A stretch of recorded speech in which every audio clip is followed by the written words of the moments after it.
So what actually makes a good photo? Let's talk about composition and how it can make you a better storyteller. For the longest time in my photography journey, I never really dove deep into composition. I kind of was just doing what I thought looked good. And then the more I looked into, the rules and everything of composition, I realized I was doing some of that just on my own because I just knew that that's what looked good. And then there were other things where I was like, oh, that makes so much sense that I wasn't doing. And it kind of changed the game for me as far as telling stories for my clients and just giving them well-rounded, good-looking photos every time that I was delivering galleries. So I thought it would be helpful to kind of go over what I've learned over the years and kind of go over the rules of photography, but also, how we can break those rules to still be good storytellers.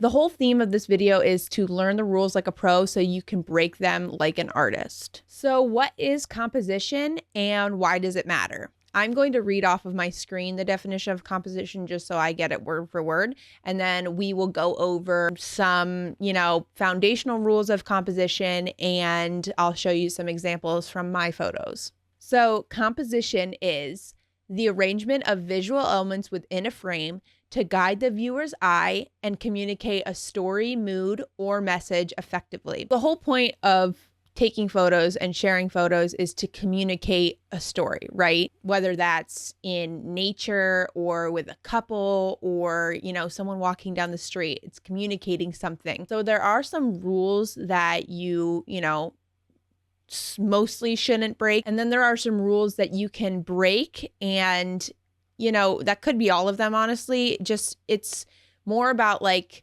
you sharing a story, you sharing the mood that you are trying to convey to the viewer. So let's go over some of the foundational rules. So rule number 1 is be intentional with framing. Know why you're composing the way that you are.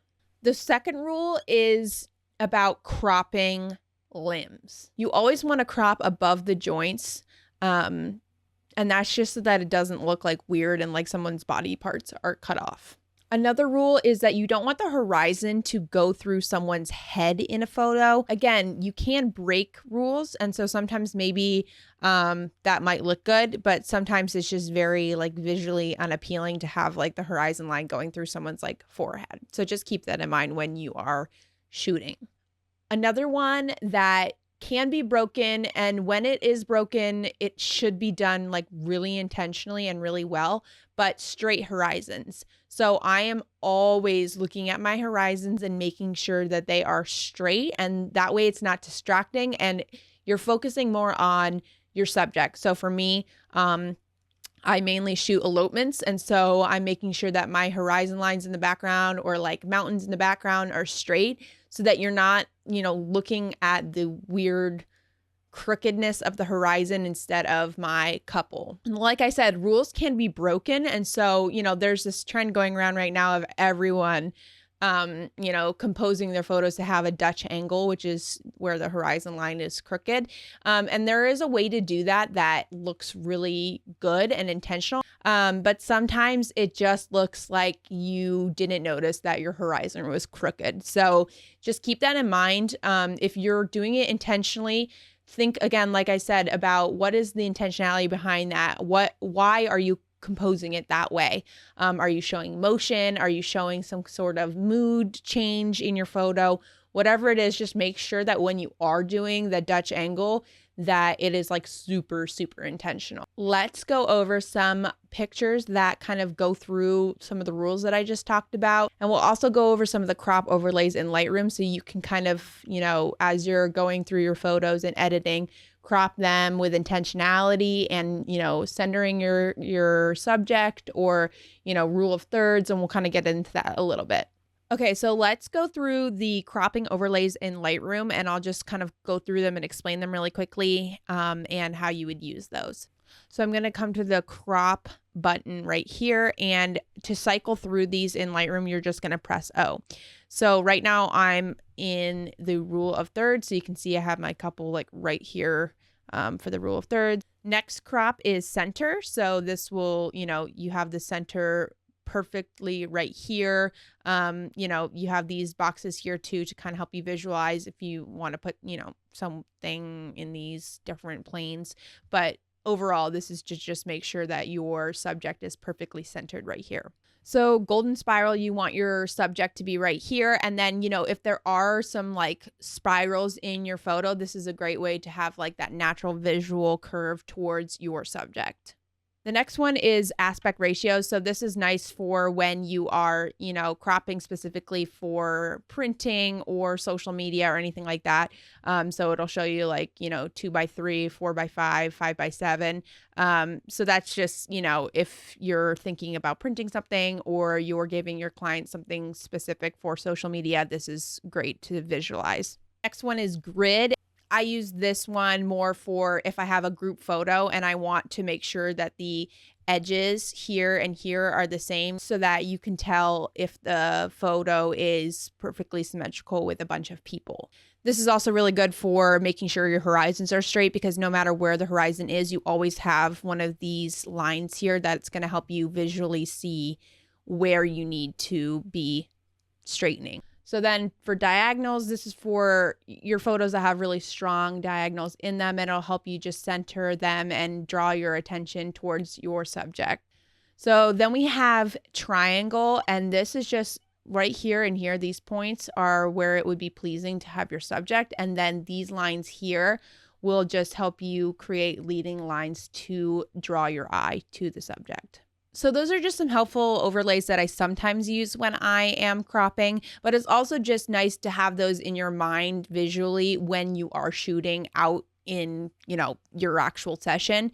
But it can be nice too if you're going in to crop a photo and you kind of like don't know where you want to go with it, to just cycle through those and see kind of what comes to mind when you're looking at those grids. Let's go through real world examples of how I intentionally frame my couples, and I'll go through my actual photos to kind of show you guys how I'm thinking through that process. The first two photos I'm going to show you are framing with the scene. So in this picture here, you can see that I have my couple in this, like, I guess you would call it like an archway, and I intentionally had them right in the middle there. And also you can see that I have these leading lines too that are just visually showing you that this is my focus of the photo.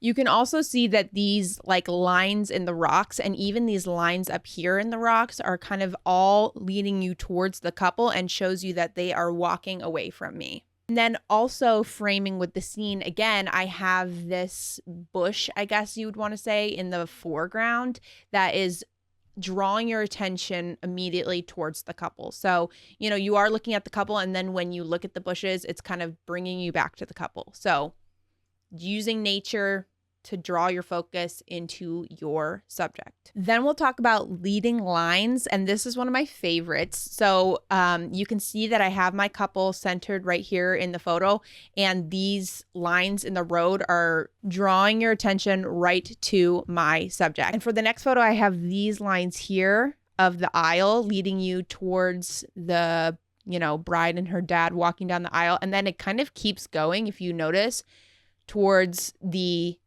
groom in the background. So a lot of people think that leading lines are just leading you to the subject, but you can tell in this photo, the lines are actually leading you through a story essentially. So you can see it's the bride walking down the aisle, but then she's also walking down towards the arbor and towards the groom. And so it's kind of progressing your eye through what is actually happening in real life. Next photo is rule of thirds. So if I'm going into this crop here, and I'm going to thirds. Oop, went past it. You can see that my subject right here is right in the middle of that line right here.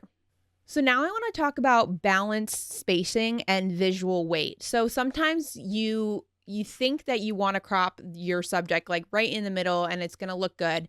But for example, this photo here, because her veil is coming down here in the photo, to crop them in the center, like their heads being in the center, it would just like not look great because all of this white here is kind of combating your attention. And then you have all of this like space here that it just is not visually appealing. So when I was cropping this, I was just thinking through, like, again, like I said, the visual weight of the photo. So because there's so much white down there on the right side, I'm actually cropping it more so that you can see this empty space here is going to be kind of similar to this empty space here.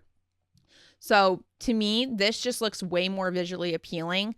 I don't even know if this is going to be, it wouldn't really be thirds. You can see that I don't have them like right in the line of thirds, but it is kind of right in line with fifths here. So even if you wanted to do it like that, you can see that it just visually looks so much better than if you were to have your couple right in the middle. So like we talked about cropping limbs, you want to make sure you're doing it above the joints. So for this one, I'll uncrop it for you for a second. I shot it where I did cut off his like feet. And so when I went to deliver this photo, I actually cropped it above his knee so that I have this really nice picture of them just like holding hands back to back, but I'm not like cutting off of his legs weird. So like if I were to leave it like this, it just looks like he doesn't have feet. Same thing with like, if I were to crop this closer up to them, you wouldn't want to like cut off their wrists like this. It just doesn't look as great. So, you might want to crop it right above her elbow like that. And obviously don't have that much space above their heads. So, you could deliver this photo and that's visually appealing as well. And it's not, cutting off their extremities. Another tip that I like to think through when I'm shooting is leaving breathing room for cropping later on. So for this photo here, I shot it really wide, if you see it here. But then that leaves me a lot of room. Depending on my camera's megapixels and the image resolution, I can crop this a bunch of different ways. So if I'm bringing up thirds here, if I want to just crop it right here with thirds, that looks really good. If I want to change the aspect ratio, like having them right here in the middle like that, if I want to have more of the view, I could, have them right in the center of this grid here. That still looks really good. So in general, leaving room for cropping, whether that's to give more variety of the photos or, if you're not sure exactly how you want to frame the photo in the moment, leaving enough space for you to be able to kind of play around with it later on while you're editing is super important. Next, I want to talk about the importance of the foreground. So using the foreground to frame your subject. So you can see here, I have bushes in the foreground that are, framing the couple here. In this one, I intentionally have leaves here in the foreground that are drawing your attention to my couple right here as well. So just thinking through like what you can use in the foreground to make your photo more visually appealing, and also again bringing that attention and focus onto your subject. You also want to have like a variety when you're shooting. So you want some wide shots, you want different angles, you want different framing. So this is a very wide shot from this session. This is kind of a closer up shot here. And then I had a really close up shot. So as I'm shooting an elopement specifically, I'm thinking like, okay, I want a bunch of wide shots. Okay, I want some closer in shots, more intimate moments. You can see how intimate this feels versus this one right here, where it seems, it's a little bit more adventurous. It's not as intimate of a photo of the couple. And this one is a little bit more intimate, but you're still getting, this water here, the mountains here. So you're still looking at the couple, but you're kind of getting the whole idea of them being on a mountain.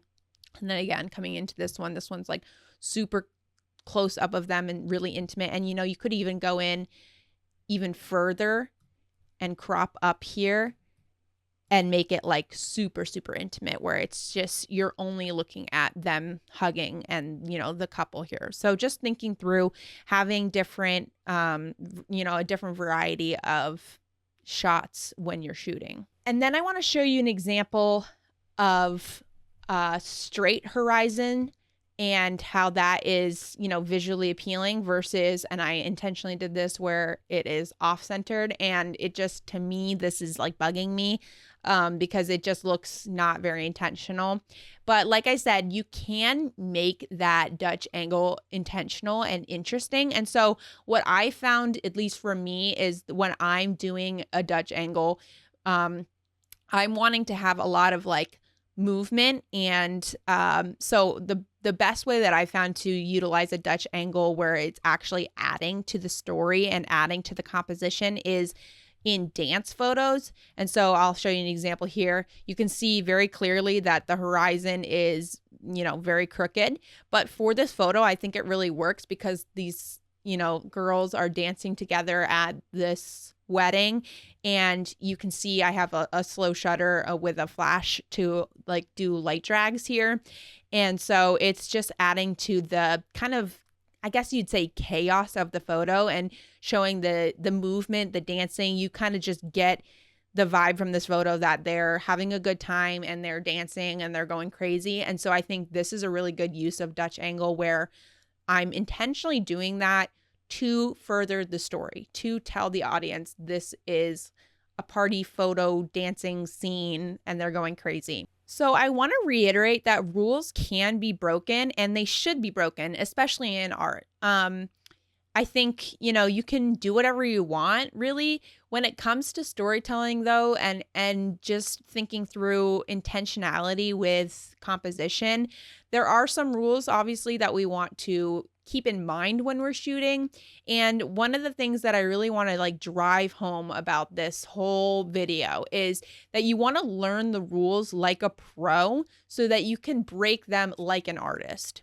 So let me reiterate that. You want to learn the rules like a pro so that you can break them like an artist. So breaking rules in composition shouldn't just be like willy-nilly because you want to and you don't want to follow like what someone, you know, says is visually appealing. So you want to break the rules with intentionality, and that you kind of just learn that as you go. You learn what looks good, you learn what you are trying to communicate to other people through your photos. And so the more you shoot, the more that just becomes super natural to you. But, you know, that does, like I said, it does come after a little bit of shooting. So you really do want to learn the rules and think through those rules while you're shooting so that when you are, you know, coming back and you're putting their photos into Lightroom and you're editing them, you can kind of get creative with it. You can break the rules. You can, you know, mess up the horizons, all to tell the story that you're trying to tell. And if you're shooting a wedding, you know, making sure that you're delivering photos of the day and how it felt and how your couple felt. And, you know, you are telling the story of someone getting married. So making sure that you are doing your due diligence in telling someone's love story, essentially. So, you know, you want to be creative and you want to be artsy, but at the same time, you want to be true to what actually happened on the wedding day and how it actually felt. And so you really do want to think through, you know, all of the rules, and if you're going to break them, why are you breaking them? And is that furthering the story that you are trying to tell? So as always, like and subscribe to my YouTube channel. And if you have any questions, leave them in the comments and I will try to get to those, whether that's in a comment or in another video. And I'll see you guys in the next one.